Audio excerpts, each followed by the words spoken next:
Hello everyone. ఈరోజు మనం GS class అనేది స్టార్ట్ చేద్దాము. జిఎస్ క్లాస్ జిఎస్ క్లాస్ 1 అనేది స్టార్ట్ చేద్దాము. సో ఈరోజు జిఎస్లో మనము హిస్టరీ గురించి తెలుసుకుందాం. సో ఫస్ట్ హిస్టరీ గురించి ఒక ఓవర్ వ్యూ అనేది చూద్దాం. అంటే నేను జస్ట్ ఈ క్లాస్లో జస్ట్ అసలు హిస్టరీ ఏంటి, అసలు ఏమేమి ఉంటాయి, మనం ఏమేమి డిస్కస్ చేయబోతున్నాము, జస్ట్ దీని గురించి బ్రీఫ్ ఇంట్రడక్షన్ ఇచ్చేస్తాను. అసలు హిస్టరీలో మనం ఏమేమి డిస్కస్ చేస్తాం అనేది. ఇంకోటి చాలా మందికి జిఎస్ లో సిలబస్ ఏంటి, సిలబస్ అండ్ దీని ఏమంటారు దీని ప్లాన్ ఆఫ్ యాక్షన్, స్ట్రక్చర్, ఇవన్నీ మనకి చాలా సోర్సెస్ లో చాలా నెట్ లో ఉంటది. సో నేను అవన్నీ ఇక్కడ చెప్పి నేనైతే టైం వేస్ట్ చేయాలి అనుకోవట్లేదు. మనకు చాలా సోర్సెస్ ఉన్నాయి, మనకి ఏవైతే అవైలబుల్ గా లేవో నేను దాని గురించి మనకి ఇక్కడ క్లాసెస్ లో డిస్కస్ చేస్తాను. సో ప్రతి సబ్జెక్ట్ అంటే జిఎస్ అయినా, ఇంగ్లీష్ అయినా, మ్యాథ్స్ అయినా, ఏదైనా సరే. సో ఇంకా స్టార్ట్ చేద్దాం వితౌట్ ఎనీ డిలే. సో ఇప్పుడు మనం హిస్టరీలో మనకి జనరల్ గా ఇప్పుడు హిస్టరీ అనేది మనం ఏ కాంపిటేటివ్ ఎగ్జామ్ అయినా తీసుకోండి, ఏ కాంపిటేటివ్ ఎగ్జామ్ లో అయినా సరే మనకి జిఎస్ అనేది ఓన్లీ ఇండియన్ హిస్టరీ మాత్రం. జిఎస్ హిస్టరీ అనే పార్ట్ లో ఓన్లీ ఇండియన్ హిస్టరీ గురించి మనం తెలుసుకుంటాం. ఓన్లీ ఇండియన్ హిస్టరీ మీద క్వశ్చన్స్ అనేవి ఉంటాయి. సో మనం హిస్టరీ అనే పార్ట్ లో ఇండియన్ హిస్టరీ మీద మనం మెయిన్ గా కాన్సన్ట్రేట్ చేస్తే సరిపోతుంది. ఏంటిది? Indian history. ఇండియన్ హిస్టరీ మీద మనం మెయిన్ గా కాన్సన్ట్రేట్ చేస్తే సరిపోతుంది. So let's get dive into it. Okay. So first మనకి ఈ ఇండియన్ హిస్టరీ అనేది 3 రకాలుగా డివైడ్ అయిందండి. ఒకటి ఏన్షియంట్ హిస్టరీ అంటారు, ఒకటి ఏన్షియంట్ హిస్టరీ అంటారు, ఇంకోటి మెడాయివల్ హిస్టరీ అంటారు, ఒకటి మెడాయివల్ హిస్టరీ అంటారు, ఇంకోటి వచ్చేసరికి మోడర్న్ హిస్టరీ, ఇంకోటి వచ్చేసరికి మోడర్న్ హిస్టరీ. మనకి ఈ ఏన్షియంట్ హిస్టరీ అనేది 2500 BCE నుంచి ఎప్పటి వరకు అంటే 3600 BCE వరకు మనం దీన్ని ఏమంటున్నామంటే ఏన్షియంట్ హిస్టరీ జరిగింది అంటారు. అదే మనకి మెడివల్ హిస్టరీ అనేది 1000 AD నుంచి టు 1600 AD వరకు మనకి ఈ మెడివల్ హిస్టరీ పీరియడ్ అనేది ఉంది. ఈ మోడర్న్ హిస్టరీ పీరియడ్ అనేది ఎక్కడ ఉంది? 1600 AD టు 1947 AD వరకు మనకి ఈ మోడర్న్ హిస్టరీ అనేది ఉందన్నమాట. సో కొంతమందికి డౌట్ రావచ్చు, అదేంటి నేను చాలా మంది ఆల్రెడీ చాలా క్లాసెస్ విన్నోళ్ళు మన క్లాస్ వచ్చి విన్న వాళ్ళకి డౌట్ వస్తుంది. ఏం డౌట్ వస్తుంది అంటే, అదేంటి ఏన్షియంట్ హిస్టరీ ఒక బుక్ లో ఒక టైం పీరియడ్ ఉంది, మిడిల్ హిస్టరీ ఇంకో బుక్ లో ఇంకో టైం పీరియడ్ ఉంది, మోడర్న్ హిస్టరీ కూడా ఇంకొక వేరే సోర్స్ లో ఇంకొక టైం పీరియడ్ ఉంది. డిఫరెంట్ ఆథర్స్ డిఫరెంట్ ఇయర్స్ అనేవి మెన్షన్ చేస్తారు, కానీ ఏవైనా సరే నియర్ బై గానే ఉంటాయి. సో ఇప్పుడు నేను రాసినవి కూడా కరెక్టే. సో ద థింగ్ ఈస్, మీరు ఇది గుర్తుపెట్టుకోండి, ఎవరైతే మనల్ని ఫాలో అవుతున్నారో ఇది గుర్తుపెట్టుకోండి, ఇది కూడా కరెక్టే. ఓకేనా? సో కొంతమందికి డౌట్ రావచ్చు, అసలు ఏడి అంటే ఏంటి, అసలు బీసీఈ అంటే ఏంటి అనేది డౌట్ వస్తుంది. సో దాని గురించి మనం నీట్ గా డిస్కస్ చేద్దాం. అసలు ఏడి అంటే ఏంటి, బీసీఈ అంటే ఏంటి అని. ఓకేనా? సో ఫస్ట్ మనకి జీసస్ క్రైస్ట్ సపోజ్ ఇలా తీసుకోండి. ఇది 4 అనేది జీసస్ క్రైస్ట్ పుట్టిన ఇయర్ అనమాట. 4th ఇయర్ జీసస్ క్రైస్ట్ బాన్ అనమాట. జీసస్ క్రైస్ట్ బాన్ ఎప్పుడు 4 అనమాట. ఈ 4 కు ముందు జీసస్ క్రైస్ట్ పుట్టక ముందు అన్నిటినీ ఏమంటారంటే అన్ని ఇయర్స్ ని బీసీఈ అంటారు. ఈ బీసీఈ అంటే ఏంటి? బిఫోర్ క్రైస్ట్ ఎరా ఏమంటారు? బిఫోర్ క్రైస్ట్ ఎరా అంటారు. అవునా? అదే మీకు జీసస్ క్రైస్ట్ బాన్ తర్వాత వాటిని ఏమంటారంటే ఏడి అంటారు. ఏడి అంటే ఏంటి అంటే యాన్నో డామినీ. ఏమంటారు? యాన్నో డామినీ అంటారు. అర్థమైనా? సింపుల్ గా మీరు ఇక్కడ గుర్తుపెట్టుకోవాల్సింది ఏంటంటే, జీసస్ క్రైస్ట్ పుట్టక ముందు టైం పీరియడ్ ఏమంటారంటే బిఫోర్ క్రైస్ట్ ఎరా అంటారు. జీసస్ క్రైస్ట్ పుట్టిన తర్వాత యాన్నో డామినీ అంటారు. సో ఇది ఒకటి చాలా నీట్ గా గుర్తుపెట్టుకోండి. ఓకేనా? దీంట్లో మనం ఎక్కువగా కాంప్లికేట్ చేసుకోవాల్సిన విషయం లేదు. ఓకే. సో నెక్స్ట్ కొద్దాం. సో నెక్స్ట్ వచ్చేసరికి మనకి ఎప్పుడైనా సరే మనం హిస్టరీ ఎప్పటి నుంచి చదువుకోవడం స్టార్ట్ చేసామంటే, we started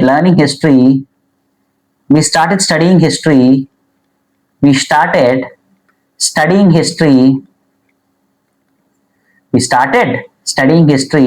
2500 years ago, which means 2500 AD నుంచి BCE నుంచి మనం హిస్టరీ అనేది మనం తెలుసుకుంటున్నాము. ఇండియన్ హిస్టరీ అనేది ఇక్కడి నుంచి మనకి తెలుసుకుంటా ఉన్నాం మనం ఇండియన్ హిస్టరీ గురించి. ఇది చాలా ఇంపార్టెంట్. మనం హిస్టరీ అనేది ఎప్పటి నుంచి మనం స్టడీ చేయడం స్టార్ట్ చేసాము, 2500 years ఎగో నుంచి మనం 2500 years ఎగో అంటే 2500 BCE నుంచి మనం ఈ హిస్టరీ అనేది చదువుకోవడం అనేది స్టార్ట్ చేసాం అనమాట. ఇప్పుడు ఫర్ సపోజ్ ఇప్పుడు మనం బీసీని ఎలా కౌంట్ చేస్తామంటే, అంటే ముందుకి ఇప్పుడు సపోజ్ 50 BCE ఉంది, 50 BCE, 40 BCE, 30 BCE, 20 BCE, అలాగా ముందుకు వెళ్తా ఉంటాం అనమాట. అలాగా ఒక్కొక్కటి తగ్గించుకుంటా వెళ్తాం అనమాట. తగ్గుతూ ఉంటుంది, డిక్రీజ్ అవుతా ఉంటుంది బీసీలు మనం కౌంట్ చేసేటప్పుడు.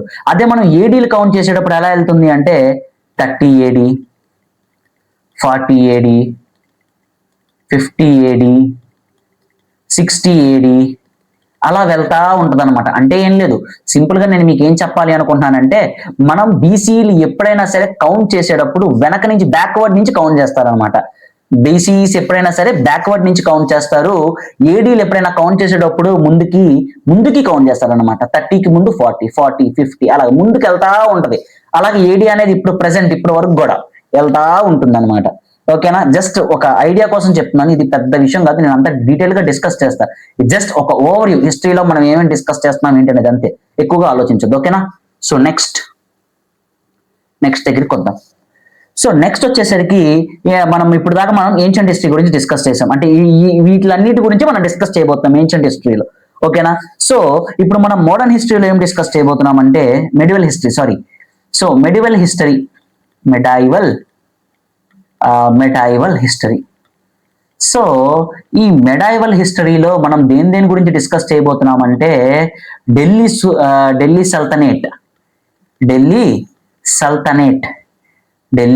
సల్తనేట్ గురించి డిస్కస్ చేయబోతున్నాం. అండ్ అలాగే డిస్కస్ చేసుకుంటాము. ఇది time period, Delhi sultanate time period ఏంటంటే 1200 AD to 1500 AD అనమాట ఢిల్లీ సల్తనేట్. అదే మీకు మొఘల్ ఎంపైర్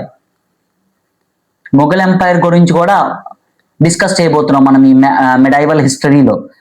దీని టైం పీరియడ్ ఏంటి 1526 AD to 1764 AD.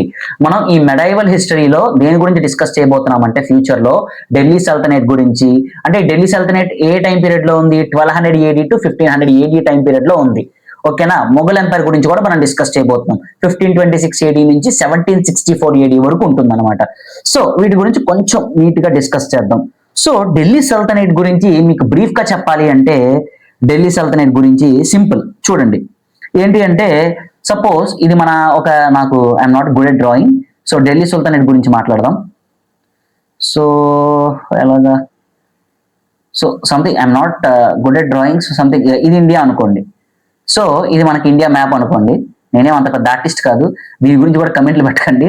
ఇది ఇండియా మ్యాప్ అనుకోండి. సో ఇది ఇండియా మ్యాప్. సో ఇది వచ్చేసరికి మనకి మిడిల్ ఈస్ట్ ఏరియా అనమాట. ఏంటిది మిడిల్ ఈస్ట్ అనమాట. మనకి మిడిల్ ఈస్ట్ అనమాట. ఇక్కడ ఎక్కువ అరబ్ పీపుల్ ఉంటారు, ఇస్లాం పీపుల్, అరబ్ పీపుల్ ఉంటారు. ఈ ఢిల్లీ సుల్తానేట్ కథ ఏంటంటే, ఈ అరబ్ పీపుల్ ఎవరైతే ఉన్నారో వీళ్ళు వచ్చి మన ఇండియాతో ఫైట్ చేసి ఇండియాని 99% ఆఫ్ ఇండియాని ఆక్యుపై చేస్తారనమాట. మన సదరన్ పార్ట్ వదిలేసి 99% మ్యాక్స్ అప్రాక్సిమేట్ గా 99% ఆఫ్ ఇండియాని ఆక్యుపై చేస్తారనమాట. అంటే వీళ్ళు ఫైట్ చేసి మన ఇండియా ఓడిపోయింది, మిడిల్ ఈస్ట్ అరబ్ పీపుల్ తో ఫైట్ చేసి ఓడిపోయింది. వీళ్ళు మన ఇండియాని మొత్తం ఇన్వేడ్ చేశారు. అంటే ఏంటి, ఫైట్ చేసి ఆక్యుపై చేస్తారనమాట మన ఇండియా మొత్తాన్ని. ఎవరు, ఈ మిడిల్ ఈస్ట్ అరబ్ పీపుల్. ఈ ఢిల్లీ సల్తనేట్ లో జరిగింది అదే. దాని గురించి మనం డిస్కస్ చేయబోతున్నాం. అట్లాగా ఇలా జరిగిందనమాట. సో మనకి ఇందులో డైనాసిటీలు ఉన్నాయి. మనకి ఈ ఢిల్లీ సల్తనేట్ లోనే మనకి చాలా డైనాసిటీలు ఉన్నాయన్నమాట. ఇందులో మన ఢిల్లీ సల్తనేట్ లో ఫస్ట్ డైనాసిటీ వచ్చేసరికి స్లేవ్ డైనాసిటీ అంటారు. ఈ ఢిల్లీ సల్తనేట్ లో ఫస్ట్ డైనాసిటీ ఏమొచ్చింది, స్లేవ్ డైనాసిటీ వచ్చింది. సెకండ్ డైనాసిటీ వచ్చేసరికి ఢిల్లీ సల్తనేట్ లో సెకండ్ డైనాసిటీ వచ్చేసరికి ఖిల్జీ డైనాసిటీ ఉందన్నమాట. ఖిల్జీ డైనాసిటీ ఉంది. అలాగే మనకి థర్డ్ డైనాసిటీ వచ్చేసరికి ఢిల్లీ సల్తనేట్ లో థర్డ్ డైనాసిటీ వచ్చేసరికి తుగ్లక్ డైనాసిటీ అనమాట. తుగ్లక్ డైనాసిటీ. అదే మీకు ఫోర్త్ డైనాసిటీ వచ్చేసరికి ఢిల్లీ సల్తనేట్ లో ఫోర్త్ డైనాసిటీ వచ్చేసరికి సయ్యద్ డైనాసిటీ. అలాగే మనకి ఫిఫ్త్ డైనాసిటీ వచ్చేసరికి మనకేంటంటే లోడీ డైనాసిటీ అనమాట. లోడీ డైనాసిటీ అనమాట. ఈ లోడీ డైనాసిటీలో ఈ ఇబ్రహీం లోడీ అనే కింగ్ ని డిఫీటెడ్ బై బాబర్. ఈ ఎవరైతే ఇబ్రహీం లోడీ ఉన్నాడో ఈ లోడీ డైనాసిటీలో Ibrahim Lodi was defeated by Ibrahim లోడీని ఓడించారు. ఎవరు ఓడించారు? బాబర్ అనే కింగ్. బాబర్ గురించి ఆల్మోస్ట్ అందరికీ తెలుసు, కొంతమందికి తెలియదు. బాబర్ అనే కింగ్ ఈ ఇబ్రహీం లోడీని ఓడించారు అనమాట, ఈ బాబర్ అనే కింగ్. సో ఇది జస్ట్ బ్రీఫ్ గా ఇలా ఉంటుంది అనమాట. సో ఇలాగా. సో నెక్స్ట్ వచ్చేసరికి ఒకసారి మొఘల్ ఎంపైర్ గురించి కూడా డిస్కస్ చేద్దాం. మొఘల్ ఎంపైర్ గురించి నేను జస్ట్ ఓన్లీ పైన చెప్తున్నాను అంతే, జస్ట్ ఓవర్ వ్యూ ఇస్తున్నాను అంతే. సో నేను ఇంకా చాలా డీప్ గా ప్రతి ఒక్క దాని గురించి నీట్ గా క్లియర్ అండ్ క్రిస్టల్ క్లియర్ గా ఎక్స్ప్లెయిన్ చేస్తా. ఇది ఓన్లీ ఓవర్ వ్యూ మాత్రమే చెప్తున్నాను, ఓకేనా? నెక్స్ట్ మొఘల్ ఎంపైర్ గురించి డిస్కస్ చేద్దాం. సో మొఘల్ ఎంపైర్ లో ఏంటి అంటే ఈ మొఘల్ ఎంపైర్ లో ఏంటంటే మన ఇండియా అని సేమ్ ఇక్కడ కూడా మనము సో మన ఇండియా ఉంది కదా, ఇది మన ఇండియా. ఇక్కడ ముఘల్ పీపుల్ ఎవరైతే ఉన్నారో ముఘల్ పీపుల్ వచ్చేసరికి ఇక్కడ ముఘల్ పీపుల్ కూడా మన డైనాసిటీ ఏంటి, ఇది మొఘల్ ఎంపైర్ లో దీని డైనాసిటీ ఏంటి ఆల్రెడీ దీని టైం పీరియడ్ ఏంటి 1526 AD టు 1764 AD. ఈ టైంలో ముఘల్ పీపుల్ కూడా ఏం చేశారంటే ఇండియాని ఇన్వేడ్ చేశారు. అంటే ఇండియాతో ఫైట్ చేసి ఇండియా ఓడిపోయింది, మళ్ళా ఓడిపోయింది ఇండియా ఓడిపోయిన తర్వాత మొత్తాన్ని మొఘల్ ఈ 1526 AD నుంచి 1760 AD వరకు మొత్తం ఈ మొఘల్ పీపులే రూల్ చేశారనమాట ఇండియాని. వీళ్ళు ఫైట్ చేసి విన్ అయ్యారు అనమాట. అలాగా డిఫరెంట్ టైప్స్ ఆఫ్ కింగ్స్ ఉన్నారనమాట. మీకు ఫస్ట్ కింగ్ వచ్చేసరికి మొఘల్ ఎంపైర్ లో మనకి ఏం చేశారంటే పోను ఈ టైం పీరియడ్ లో ఎవరైతే మన ఇండియన్స్ ఉన్నారో ఈ ఇండియన్స్ లో చాలా మంది అందరినీ మాక్సిమం ఇస్లామ్స్ కింద కన్వర్ట్ చేశారు. ఇస్లాం పీపుల్ గా కన్వర్ట్ చేశారనమాట. ఇస్లాం పీపుల్ గా కన్వర్టెడ్. ఈ ముఘల్ పీపుల్ ఎవరైతే ఉన్నారో ఈ ముఘల్ కింగ్స్ ఎవరైతే ఉన్నారో వీళ్ళందరూ వాళ్ళ టైం పీరియడ్ లో సైమల్టేనియస్ గా లైక్ స్టెప్ బై స్టెప్ గా ఇయర్ బై ఇయర్ గా ఏం చేశారంటే మన ఆల్రెడీ ఇప్పుడు సింపుల్ గా వీళ్ళు ఏం చేశారంటే ఈ ముఘల్ పీపుల్ ఫస్ట్ ఆక్యుపై చేస్తారు మొత్తాన్ని. రోజు బై రోజు ఏం చేశారంటే ఎవరైతే పీపుల్ ఉన్నారో మన ఇండియాలో వాళ్ళందరినీ ఇస్లాం గా మెల్లగా కన్వర్ట్ చేయడం స్టార్ట్ చేశారనమాట, ఆల్మోస్ట్ అందరినీ. అది ఈ ముఘల్ ఎంపైర్ లో జరిగింది. సో ఈ ముఘల్ కింగ్స్ ఎవరెవరు ఉన్నారంటే ఫస్ట్ మనకు ముఘల్ కింగ్స్ ఎవరు ఉన్నారంటే డిస్కస్ చేద్దాం. ఈ ముఘల్ కింగ్స్ లో ఫస్ట్ వన్ వచ్చేసరికి బాబర్ అనమాట. బాబర్ ఏనేంటి 1526 నుంచి 1529 వరకు ఈయన రూల్ చేశాడు. 4 years రూల్ చేశాడు ఆయన. 4 years రూల్ చేశాడు. అలాగే సెకండ్ వచ్చేసరికి హుమాయూన్ అన్నమాట. దాని తర్వాత Akbar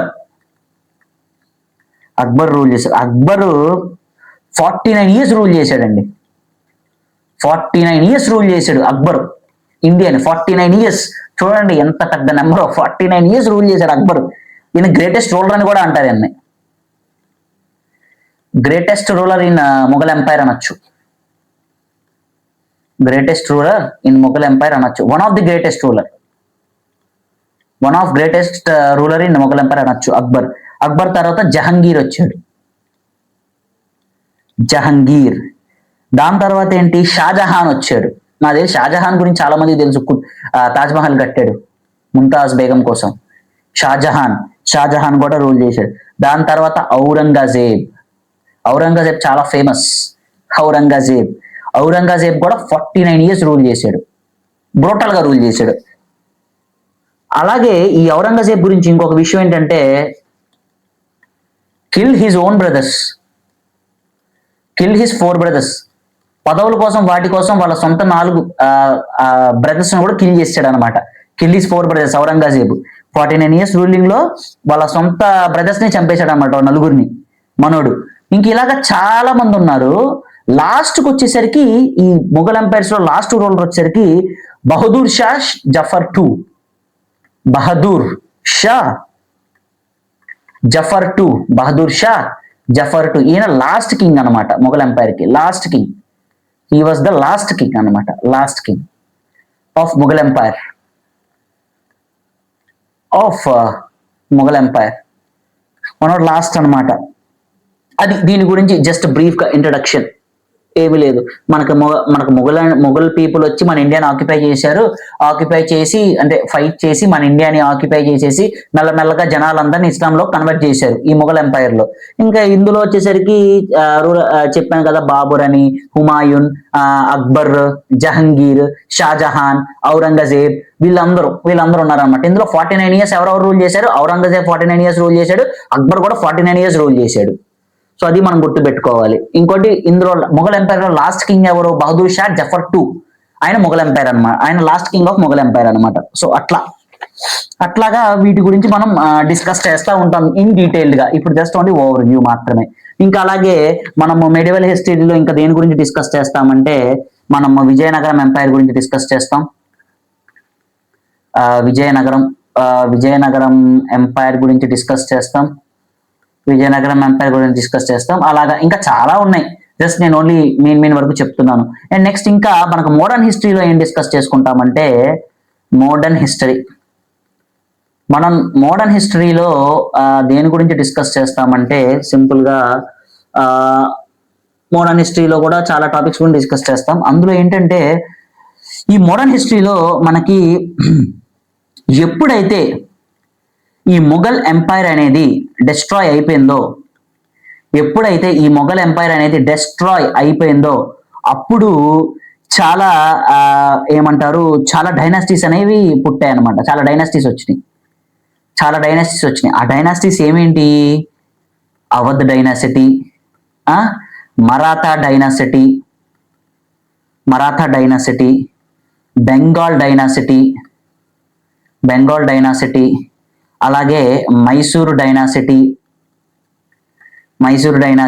Hyderabad dynasty and Sikh dynasty. ఈ అన్నిట్లో ఏది పవర్ఫుల్ అంటే మరాఠా డైనాసిటీ అనేది చాలా పవర్ఫుల్ అండి. చాలా పవర్ఫుల్. ఎన్ని డైనాసిటీల మీద ఇదే గెలిచింది. అన్ని డైనాసిటీల మీద ఇండియాని విక్టరీ, చాలా పవర్ఫుల్ అండ్ ఇదే గెలిచింది అనమాట. పవర్ఫుల్ అండ్ విక్టోరియస్ అంటారు. పవర్ఫుల్ అండ్ విక్టోరియస్ ఈ మరాఠా డైనాసిటీ. ఛత్రపతి శివాజీ రూల్ చేశాడు. ఛత్రపతి శివాజీ అందరికి తెలుసు కదా. యంగ్ రెబల్ స్టార్ ప్రభాస్ కాదు, Chhatrapati Shivaji is a ruler. Okay, Maratha. ఓకేనా?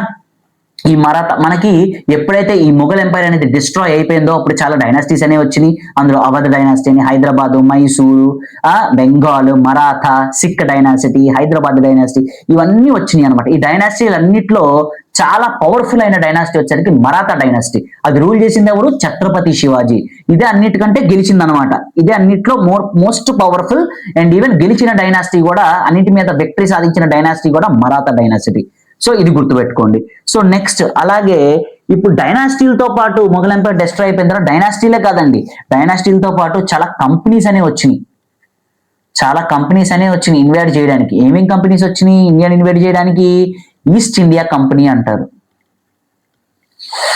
ఈస్ట్ ఇండియా కంపెనీ, ఈఐసి అంటారు. ఈస్ట్ ఇండియా కంపెనీ వచ్చింది. అండ్ దాంతో పాటు ఫ్రెంచ్ కంపెనీస్ చాలా వచ్చినాయి. అండ్ దాంతో పాటు పోర్చుగీస్ కంపెనీస్ వచ్చినాయి. అలా చాలా కంపెనీస్ వచ్చినాయండి. ఈ చాలా కంపెనీస్ లో కూడా చాలా పవర్ఫుల్ అండ్ విక్టోరియస్ వచ్చేసరికి east India company. Powerful and victorious వచ్చేసరికి ఈస్ట్ ఇండియా కంపెనీ అనమాట. అన్నిట్లో ఇదే ది మోస్ట్ పవర్ఫుల్ కంపెనీ అనమాట. అన్నిటి మీద ఇదే గెలిచింది. తర్వాత ఏంటి? ఈ డైనాసిటీలో మళ్ళా ఈ ఈస్ట్ ఇండియా కంపెనీ అన్నిట్లో గెలిచింది. మళ్ళా ఈస్ట్ ఇండియా కంపెనీ ఏం చేసింది? మళ్ళా ఈస్ట్ ఇండియా కంపెనీ వెళ్ళి మళ్ళా డైనాసిటీస్ తో ఫైట్ చేసింది ఇండియాని ఇన్వైట్ చేద్దామని. ఇండియాని ఇన్వైట్ చేద్దామని, ఇండియా మొత్తాన్ని ఇన్వైట్ చేద్దామని మళ్ళీ డైనాసిటీస్ అన్నిటితో ఫైట్ చేసింది. డైనాసిటీస్ అన్నిటితో ఫైట్ చేసినా కూడా ఈస్ట్ ఇండియా కంపెనీనే విన్ అయింది. ఈస్ట్ ఇండియా కంపెనీనే విన్ అయింది. చూసారా, ఇన్ని కంపెనీస్ ఉన్నా సరే, ఇన్ని ఉన్నా సరే మీకు ఈస్ట్ ఇండియా కంపెనీనే విన్ అయింది.